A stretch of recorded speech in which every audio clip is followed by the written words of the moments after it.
All right, as we can see, the converse of the base angles theorem is indeed true. In other words, if the two base angles are congruent in this picture, if angle A is congruent to angle B, then I do know that the sides opposite them are congruent. That is the converse of the base angles theorem.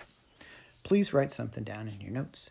If two angles of a triangle are congruent, then the sides opposite them are congruent. So in this particular picture, we have angle B is congruent to angle C. Angle B is directly opposite, and by angle B I mean angle C. Angle C is directly opposite AB, and angle B is directly opposite AC, so those are the two sides which are congruent to each other. All right, so take a moment to illustrate and write down this converse of the base angles theorem. And next what we're going to try to do is prove it. Now don't worry, don't fret. This is definitely not going to be as complicated as Pons Asinorum, because we're just going to, just like we did before, we're going to add in an extra bit to our picture, as we're going to see. Okay, so the proof of the converse of the base angles theorem, again, we have to add something to our picture. We're going to put an auxiliary segment. The problem is that we cannot use a median. I'm going to draw you a picture and show you why in just a minute. What we do have to use is the altitude. So let me go ahead and draw in an altitude here.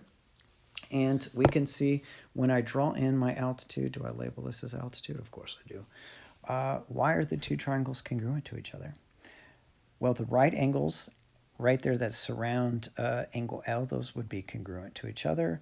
B and C were given to be congruent to each other, and then they share side AL. So let's come over here, and I am going to conclude that these two triangles are congruent by angle, angle, side, which is perfectly acceptable. Angle, angle, side. This is the one which is a theorem that was proven true based on angle, side, angle. Okay, so these triangles are congruent, which means that AC is congruent to AB, once again, by CPC/TC.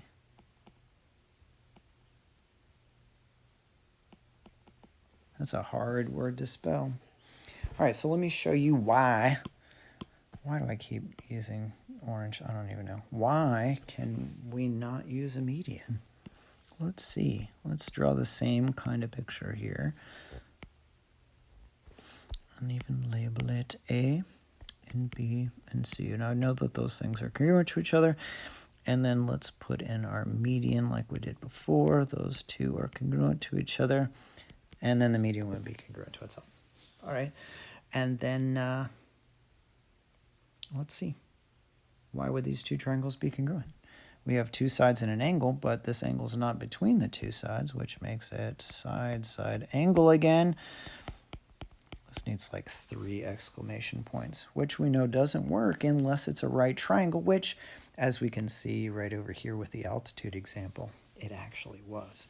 But when we drew in our median, you can't make that assumption. It is something that you can prove after you show that the two triangles are congruent, but that initial assumption is not something that you can make. Okay, so let's look at our next investigation. Our next investigation is going to involve an equilateral triangle. And you're going to see that this one is one of the easiest constructions in the world to make, because you just need a single compass setting. You could probably figure it out by just taking a look at the picture that we have right here. Okay, so the way we're going to do it is we just start with a side length for our equilateral triangle. We'll call it AB. So you use your straight edge to draw side AB. Now you're going to take your compass and you're going to stretch it from A to B. You're going to put the point on A, put the pencil on B, and then you're going to draw yourself about a quarter of a circle going upwards like so. Now you're going to flip your compass around, and this time you're going to put the point of your compass on point B, the pencil on A, and make an arc to intersect the first one, like so. It's going in the opposite direction.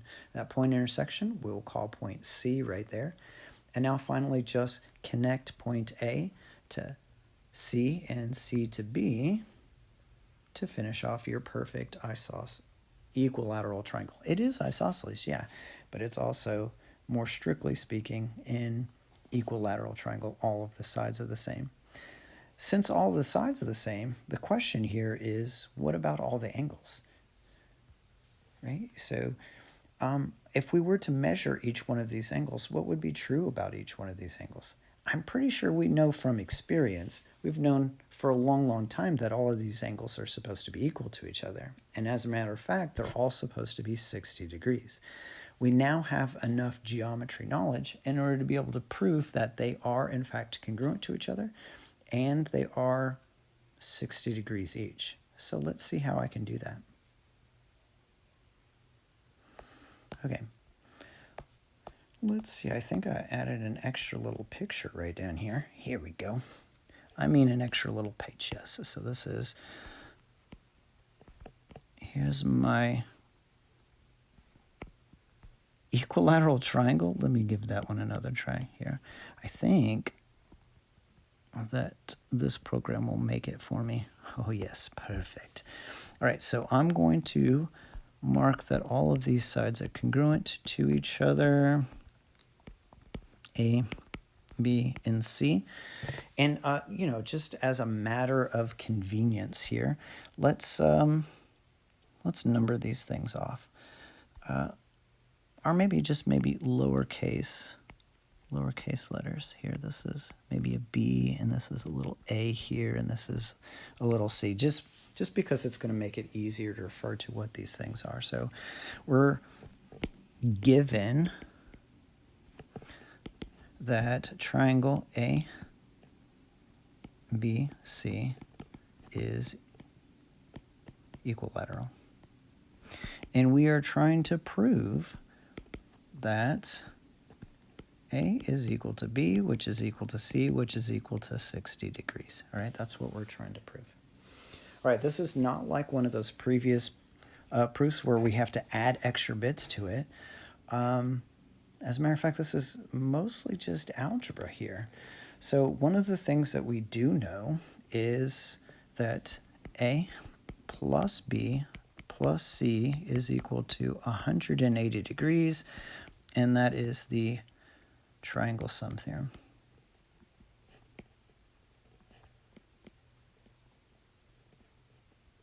Let me give that another shot.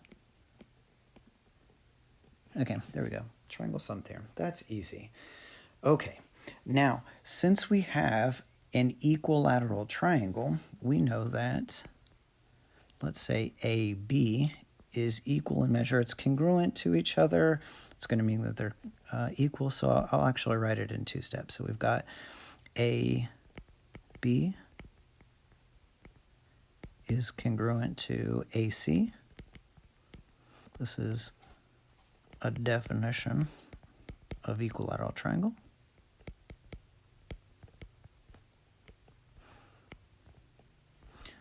And, oh, this is starting to look like a flowchart proof. Okay, which means, of course, that AB is equal in measure to AC. Whoops. I don't think I actually need that statement, do I? No, I don't. But what I do need is, let's see, what is it across from? AB is across from angle C, and AC is across from angle B. So I know that B is equal to C. All right, so this is the Base Angles Theorem. There we go. And I'm just going to do that maybe one more time. How about we say that I want C to be equal to A. So C to be equal to A, I'm going to say that AB is also congruent to BC. This is another usage of the definition of equilateral triangle. And then again, we have that C is going to be equal to A. Again, Base Angles Theorem. If I put both of these things together, we have that B is equal to A. That's the good old transitive. POE. And now we have that A is equal to B, which is equal to C, which means by substitution, I can take out B and I can replace it with an A. I can take out C and I can also replace it with an A by substitution. So A plus B plus C equaling 180 degrees becomes A plus A plus A equals 180 degrees. That's substitution.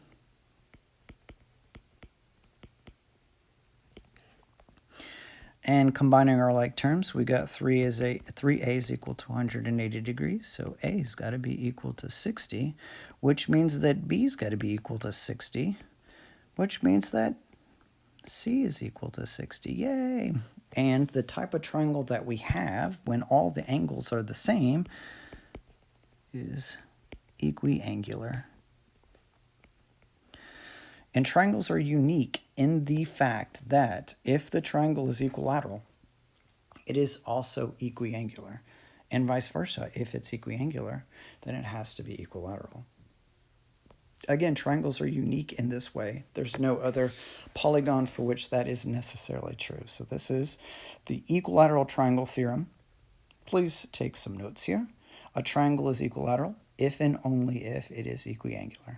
So if all the sides are the same, then we know all the angles are the same. If all the angles are the same, we know that all of the sides are also the same. Right, so if I go back here to my little notes, just to explain, like for example, if I make myself an equilateral quadrilateral, you go, oh yeah, we've got ourselves a square. Boom, boom, boom, boom, boom. Yeah, we've got ourselves a square. Hey, not only is it equilateral, but it's also equiangular because, right, all of the angles are right angles. How do you like that right angle right there? Let me fix that for you.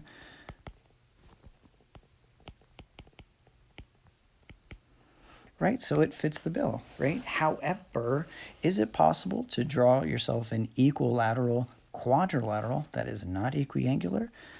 And you certainly can. And that shape is called a rhombus. So for this particular shape, we can see that these two angles are a particular size, and then the ones on the left and the right are obtuse when the other ones are acute. So it's equilateral, yeah, but it's not equiangular right down there. All right, so again, triangles are unique in this fact that if it is equilateral, it is also equiangular. All right, so the last video is going to go through a couple of exercises that have to do with equilateral triangles and isosceles triangles.